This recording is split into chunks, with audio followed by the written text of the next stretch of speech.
And we're back, and I had to cut a huge chunk out because my capture card is a piece of ass. That came out wrong. That decided to freaking mess up a bunch of video files. Not like it was important anyway. I basically just evolved Skiploom into Jumpluff, and that's really it, and leveled some of my other Pokemon, so grinding that you wouldn't have missed. Look, it's a Dragon Ball Z villain. Yeah, dude, Dokim is like my hero. He's the only person in Pokemon who has any incentive. He actually punches a guy instead of just challenging him to a wimpy Pokemon battle. Yeah. I mean, granted, he just breaks what he does like right here and challenges me, but damn, this guy has some incentive. Doesn't fuck around, yo. Also, water, apparently. You know that I'm pretty sure this is like the most violent Pokemon game for the sole reason that you actually see physical harm come to humans. But anyway, Dokim is actually really difficult if you're not ready for him. Not to mention most of his Pokemon are over-leveled for when I was fighting him initially anyway. He's very heavy on the ground. He's very heavy on the double earthquakes. He uses a lot of ground-type Pokemon. And as you can see here, you can really predict that Golden's going to use Protect. He uses Always Protect the first turn, so you can just focus entirely on the Tang. Fire! I always thought Metang looked really cool. Yeah, I like the whole Metagross line. See, really, I never liked Beldum. I always thought that looked kind of lame. I mean, aside from obvious penis joke, I just never liked its design in general. Look how options buff he is. Like I said, Dragon Ball Z. I know. It's like, how does a human body even reach that point where it's just like 90% muscle? He even I'm surprised fits the hair. I know, right? Even his hair has muscles built in. I mean, goddamn, I'm surprised all his organs aren't crushed by the sheer weight of I wonder if he screams every time he sends out a Pokeball. Not even like go, whatever. Just goes like, ah, Golem! But yeah, gotta save Ampharos for Entei. Seriously, the Pokeball animations are so overdone. Yeah, they are pretty fabulous. Which is the correct word, not overdone. I don't even know what you're talking about there. Because they're so intense. If you're not actually going for Entei, this isn't that difficult, but actually trying to single out Entei and then keep him alive, because like remind you, like this guy like spams Earthquake all the time, so if he has any other Pokemon now, he'll use Earthquake and KO Entei himself, so... Yeah. I mean, the thing is, I don't even keep Entei, but I just like do my best to try to at least catch it to prove something to myself, Why wouldn't you keep Entei, because you already have Typhlosion, I mean Glava? Well, no, I have Typhlosion at this time, yeah. Oh, yeah. Anyway, I go later on in the... I plan to keep Suicune because I love Suicune. It's my favorite. I mean, you could recatch them later. Yeah, you can recatch them anyway. All the important story, like you can recatch all the Shadow Pokemon, really, actually. Like, it doesn't Mirabee have them, like... No, that's an XD where Mirabee wanders around with all the Shadow Pokemon that fled. In this game, like all the Cipher Peon, basically you can rebattle like anyone who still has a Shadow Pokemon by going to their location and stuff.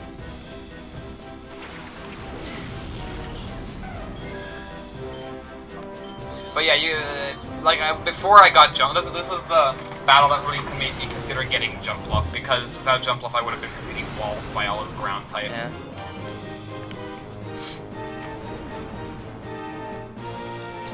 I always like the Mega Drain and the Drains in this game.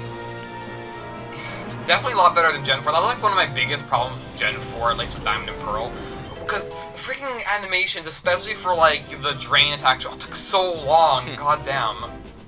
Like 24 hours just to show every individual pixel of the enemy's HP seeping into yours.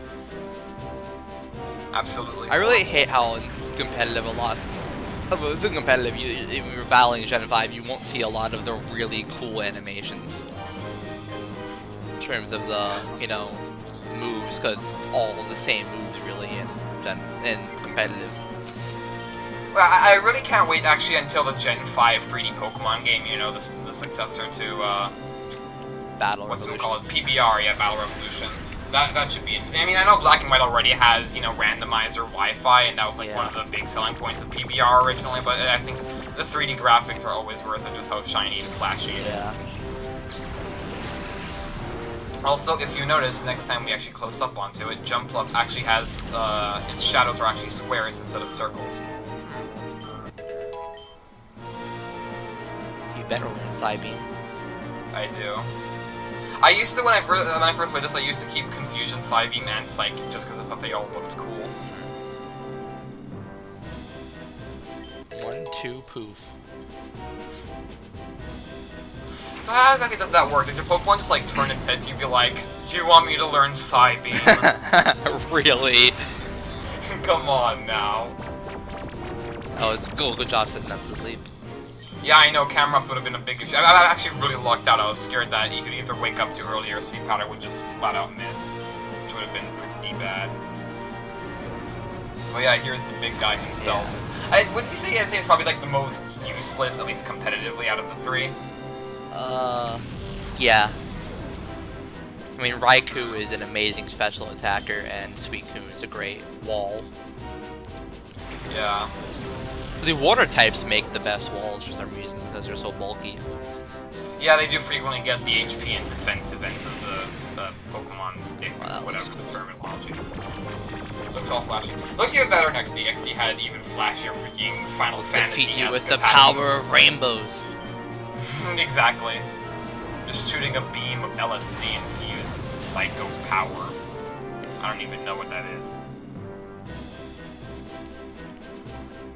So see, this will be the point where if I were Doc Game, I just walk up to the trainer. I mean, this is now canonical. This is no longer. This is, you know, also fits in with game logic. So I'm not just speaking out of my ass.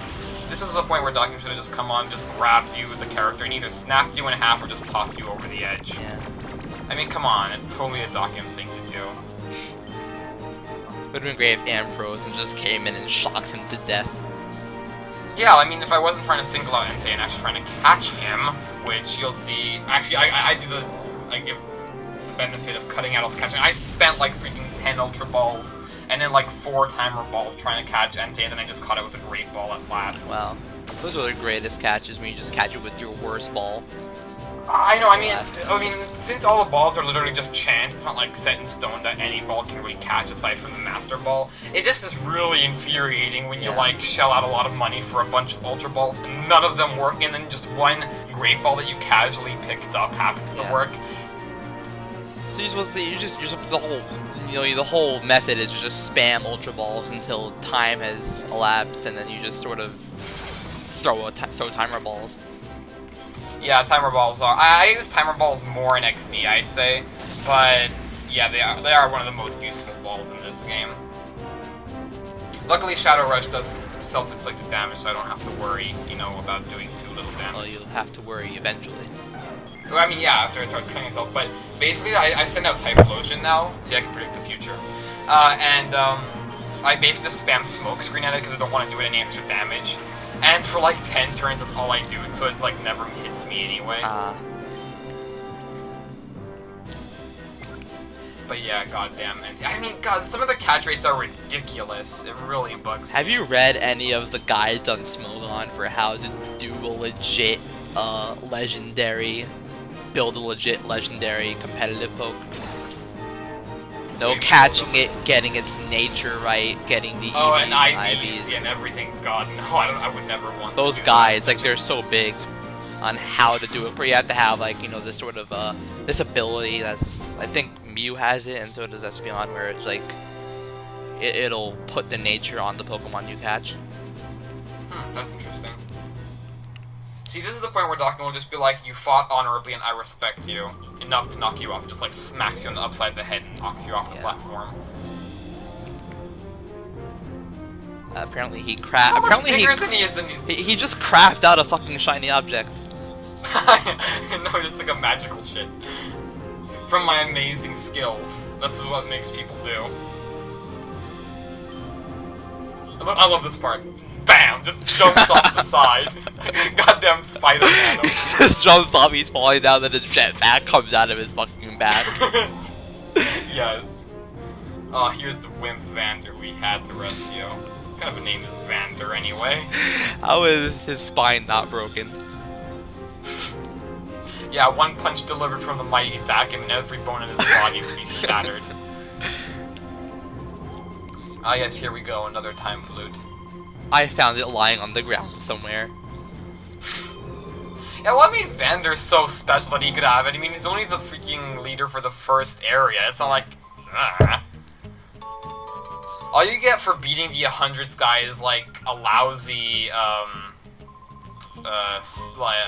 ribbon. They should give you infinite money.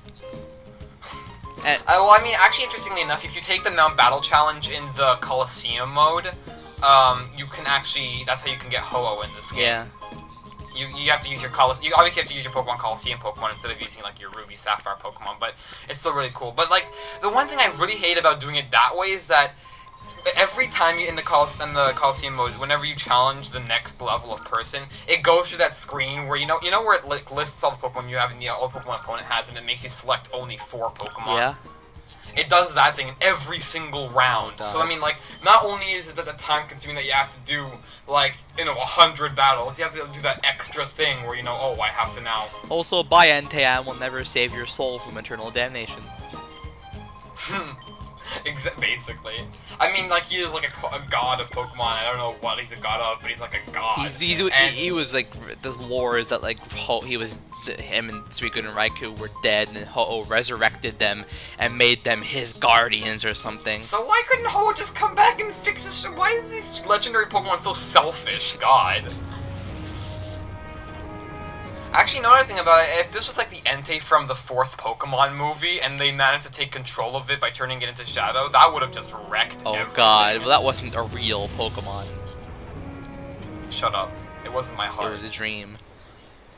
I honestly think the 4th Pokemon movie was probably By the way, most in the 3rd boring, Pokemon movie, I hear people complain about how the little kid's like a Mary Sue, and I realized, that's a little kid with all the powers of dreams. If you were a little kid, you'd do that too. So it kind of makes better sense. idea. Rather than just getting a Shadow, they just got a bunch of Shadow Unknown. Yeah. Then reality, basically.